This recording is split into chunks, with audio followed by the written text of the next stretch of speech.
Esse vídeo é sobre a identidade de gêneros, ladrões e mentirosos, e foi inspirado por um texto do amigo, economista, escritor e poeta Jober Rocha.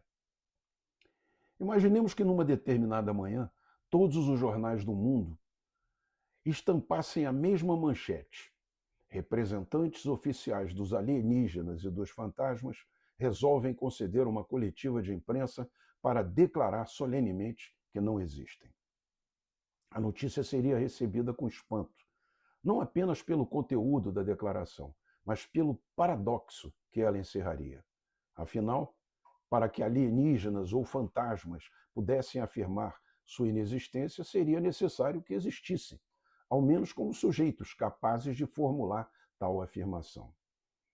O ato de negar a própria existência pressupõe a existência de quem nega. A proposição, portanto, destrói a si mesma. A filosofia sempre dedicou atenção especial a esse tipo de contradição.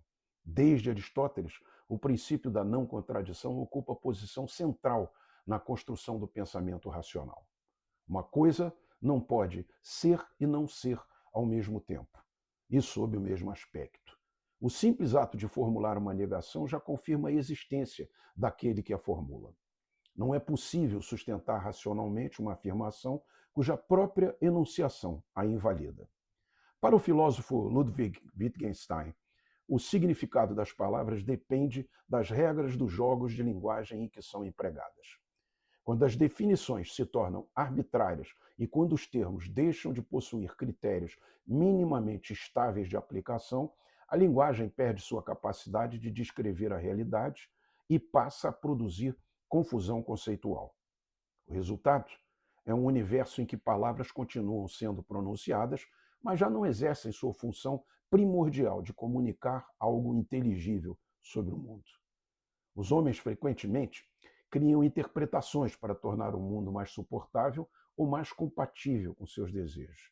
Algumas permanecem mais próximas da experiência concreta, enquanto outras afastam-se progressivamente dela até se converterem em construções autônomas, sustentadas apenas pela adesão coletiva dos que nelas acreditam. O problema surge quando tais exercícios intelectuais deixam de ser experiências filosóficas e passam a orientar a interpretação da realidade social. No Brasil contemporâneo, observa-se uma crescente tendência de substituir a descrição do mundo por narrativas destinadas a reinterpretá-lo segundo determinadas premissas ideológicas. Não se trata apenas de ampliar a compreensão de fenômenos humanos complexos, mas de alterar os próprios critérios pelos quais a realidade é conhecida. É nesse contexto que se insere, por exemplo, o debate sobre identidade de gênero. Durante milênios, as sociedades humanas utilizaram categorias sexuais baseadas em características biológicas observáveis. E essas características não dependiam de autopercepção, aprovação social ou declaração subjetiva. Eram entendidas como descrições de uma realidade material. A teoria liberal igualitária aproveitada pelos neomarxistas da identidade de gênero introduz uma distinção entre sexo biológico e identidade subjetiva. Segundo essa perspectiva, uma pessoa biologicamente classificada em um sexo pode identificar-se como pertencente ao sexo oposto. Do ponto de vista da lógica clássica, a dificuldade não está em alguém sentir-se diferente de sua condição biológica. Os seres humanos experimentam inúmeras formas de incongruência entre sua realidade objetiva e sua percepção subjetiva. O ponto controverso aparece quando se afirma que o sexo biológico existe e, simultaneamente, que ele não possui relevância para definir aquilo que alguém é biologicamente. Nesse momento, emerge uma tensão conceitual, semelhante àquela da experiência imaginária dos fantasmas e alienígenas que comparecem para negar a própria existência. Pois a preocupação fundamental permanece a mesma: preservar a distinção entre aquilo que descrevemos e aquilo que desejamos que seja verdade. Uma sociedade livre certamente deve tratar todos os indivíduos com respeito e dignidade. independentemente de suas características ou identidades pessoais. Contudo, o respeito às pessoas não elimina a necessidade de coerência intelectual. Quando uma cultura passa a exigir que afirmações contraditórias sejam aceitas simultaneamente, ela não está ampliando a racionalidade humana, mas enfraquecendo os próprios instrumentos pelos quais a verdade pode ser buscada. E a busca da verdade não constitui apenas uma atividade intelectual entre tantas outras. Desde os primórdios da filosofia, ela foi compreendida como uma das mais profundas inclinações da natureza humana.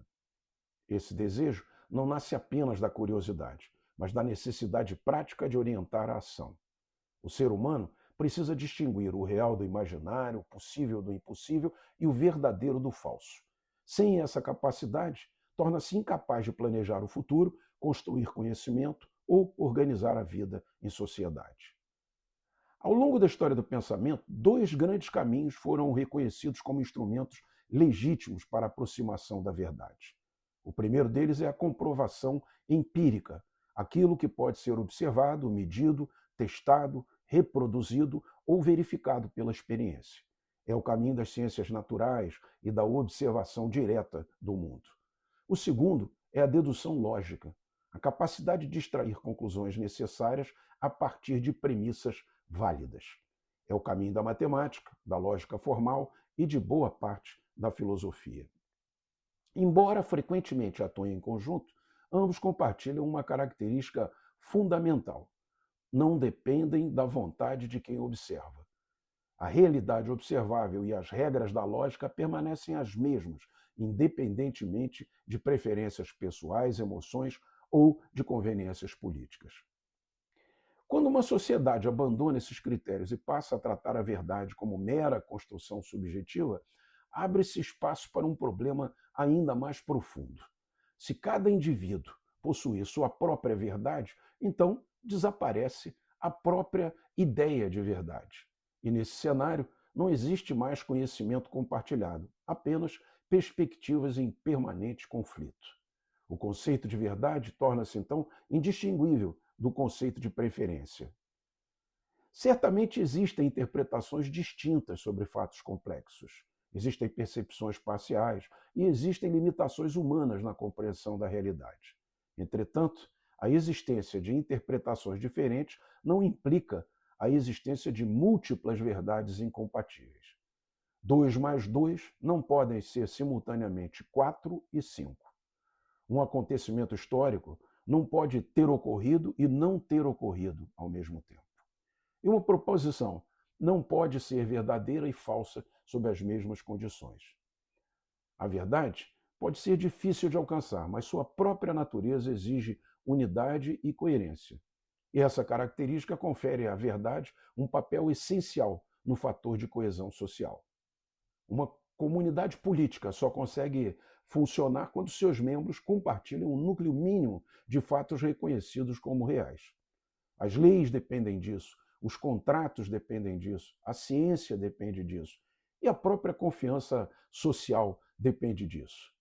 Quando o consenso sobre realidade desaparece, as instituições passam a operar sob fundamentos frágeis e o debate público transforma-se numa disputa de narrativas incapazes de convergir para qualquer conclusão comum. Poucos autores ilustraram esse perigo de forma tão marcante quanto George Orwell em seu romance 1984. Na obra, o famoso Ministério da Verdade não tinha como função descobrir a verdade, mas produzi-la. Sua missão consistia em reescrever jornais, alterar registros históricos e adaptar continuamente os fatos às necessidades políticas do partido. Passado era modificado sempre que conveniente, e a população era obrigada a aceitar simultaneamente versões contraditórias da realidade. O objetivo, portanto, não era convencer racionalmente, mas eliminar a possibilidade de comparação entre os fatos e as narrativas oficiais. Esse conceito de George Orwell, de duplo pensar, representa talvez a mais sofisticada forma de submissão intelectual já imaginada na literatura política. Consistia na capacidade de aceitar duas afirmações contraditórias ao mesmo tempo, acreditando sinceramente em ambas, conforme exigisse à conveniência do poder. O cidadão ideal do regime era, portanto, aquele que, não o que mentia conscientemente, mas aquele que havia perdido a capacidade de distinguir entre verdade e ficção. E uma vez alcançado esse estágio, o controle torna-se quase absoluto, pois a partir daí já não existem critérios externos capazes de contestar a narrativa dominante. A advertência de Orwell permanece atual no Brasil do PT, porque já atingimos um patamar inacreditável da política e da cultura quando se trata de substituir a investigação da realidade pela fabricação de interpretações convenientes.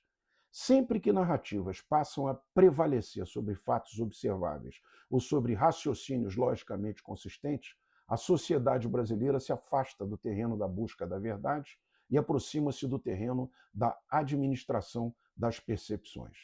E uma civilização que perde a capacidade de distinguir entre aquilo que é verdadeiro e aquilo que apenas lhe parece desejável, corre o risco de perder, juntamente com a verdade, os próprios fundamentos de sua liberdade.